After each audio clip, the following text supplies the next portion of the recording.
In the waning days of Rome's power, a cunning strategy unfolded that would leave the once mighty city vulnerable to its most devastating assault. Few events in history carry the dramatic weight of the Visigothic sack of Rome in 410 AD, a siege that dismantled not just physical defenses, but the very spirit of the Eternal City. This wasn't just an attack, it was a calculated, meticulous operation that changed the fate of an empire. Today, we unravel the mastermind strategy that completely wrecked Rome's defenses, a gripping account of how one determined leader exploited an empire's weaknesses and left an indelible mark on history. The mastermind behind this earth-shattering event was Alaric I, king of the Visigoths. A skilled warrior and a brilliant strategist, Alaric was once an ally of Rome, having fought alongside Roman soldiers as a leader in the Roman auxiliary. But years of betrayal and mistreatment by the Romans had embittered him, and he turned his focus to leading his people out from under Rome's influence and into a place of power and respect. Alaric knew that the empire was not as unified or as impenetrable as it appeared, and saw Rome's internal struggles as the key to his campaign. Alaric's opportunity arose in 408 AD, when the Roman Empire was divided, both geographically and politically. The Western Roman Empire, under Emperor Honorius, was plagued by internal strife, corrupt leadership, and a lack of resources.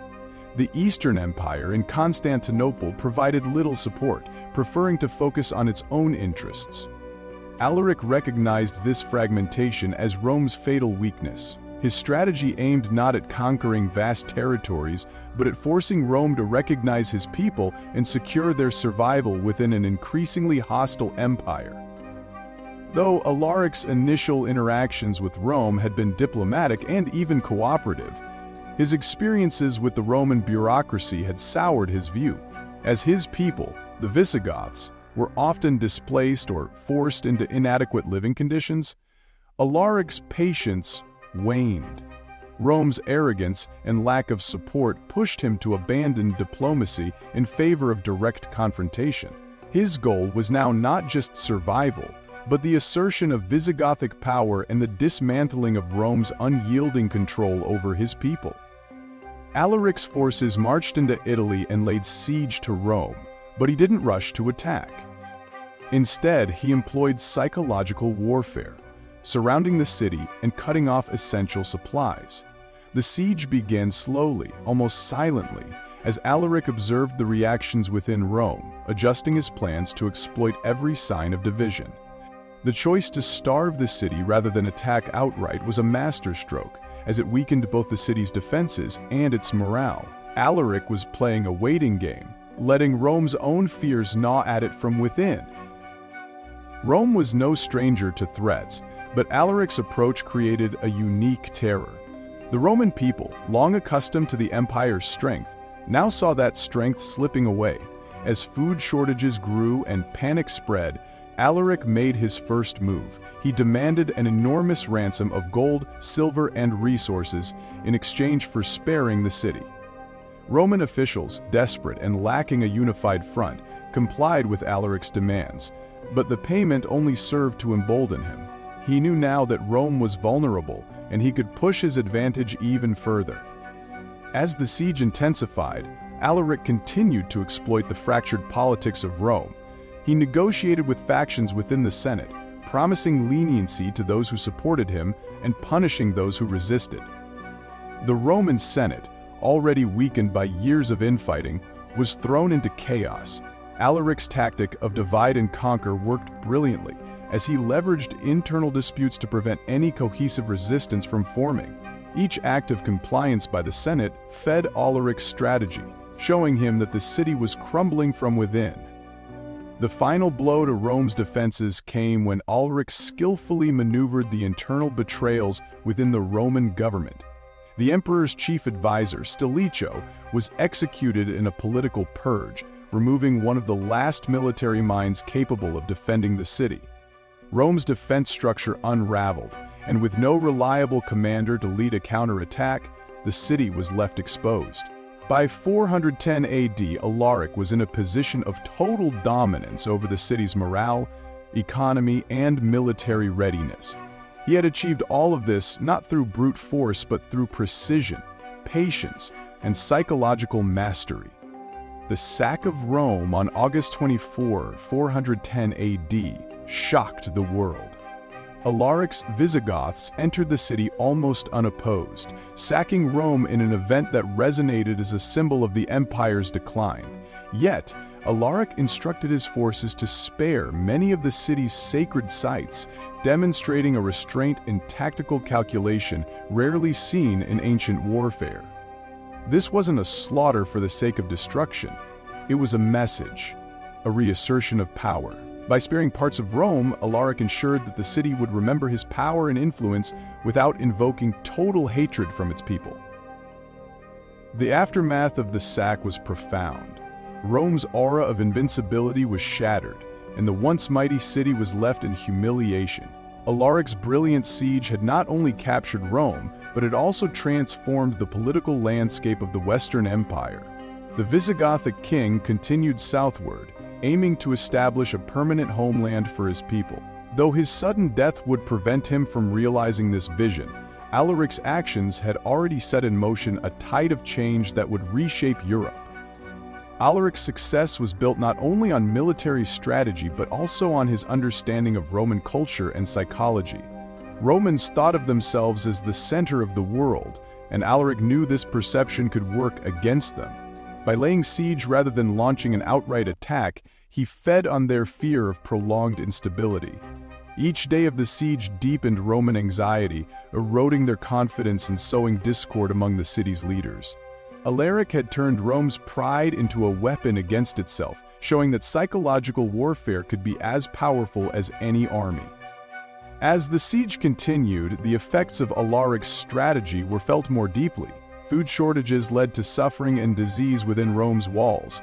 Stories of starvation circulated through the city, adding a sense of doom. Alaric's choice to starve the city instead of storming it created a perfect storm, where every decision the Senate made was marked by fear and desperation. His restraint, using starvation as his weapon, was as effective as any siege engine. This tactic revealed Alaric's profound understanding of warfare, requiring patience and nerves of steel. Throughout the siege, Alaric maintained a balance of strength and negotiation in dealing with the Senate. He made demands, but also showed moments of leniency, fueling uncertainty among his adversaries. His intention was clear: to establish the Visigoths as a legitimate power. By keeping the Senate guessing, he prevented them from seeing him as merely a conqueror or ally. Alaric's leadership style, though unyielding, demonstrated his aim to secure a future for his people, rather than seek Rome's complete ruin. The sack of Rome didn't just mark a turning point for the empire, it changed how the world viewed the so-called barbarian tribes. Alaric's attack showed other tribes that the Roman Empire was not invincible, and soon after others followed, challenging Roman territories across Europe. This shift marked the beginning of the Middle Ages, as tribes like the Vandals and Franks carved out kingdoms from former Roman lands. Alaric's victory inspired a movement, setting the foundation for the kingdoms that would define medieval Europe. Alaric's legacy is more than a military victory. It was a psychological shock that influenced Roman society profoundly. His success accelerated Rome's decline and indirectly fueled a shift from Roman pagan beliefs to Christianity, as many interpreted Rome's defeat as a divine punishment. The sack of Rome became a symbol of Rome's vulnerability, altering the spiritual and social landscape of the empire as people looked for new sources of stability and faith. The victory over Rome also redefined military leadership for generations. Alaric's strategy showed that victory didn't always require brute force, but often hinged on patience, adaptability, and an understanding of internal divisions. His tactics influenced military doctrine, and Alaric became a model for future leaders who saw in him a strategist rather than a barbarian. His approach left an indelible mark on the art of war, inspiring generals who saw the value in restraint and psychological prowess. For the Visigoths, the victory meant more than the sack of a city. It was a new beginning. Alaric's conquest established the Visigoths as a significant force in Europe, ultimately leading them to build a kingdom in Gaul and Spain. Though Alaric's life was cut short, his people carried forward his vision, proving that they were not mere raiders, but builders of a new chapter in European history.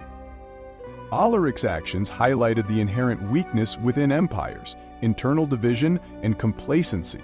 Rome, for all its grandeur, was vulnerable from within, and Alaric had seized upon this fragility with devastating effectiveness. His tactics serve as a historical lesson on the importance of unity and vigilance, showing that even the mightiest empires can crumble from internal discord. Ultimately, Alaric's strategy shattered the myth of Roman invincibility, marking a pivotal moment in history.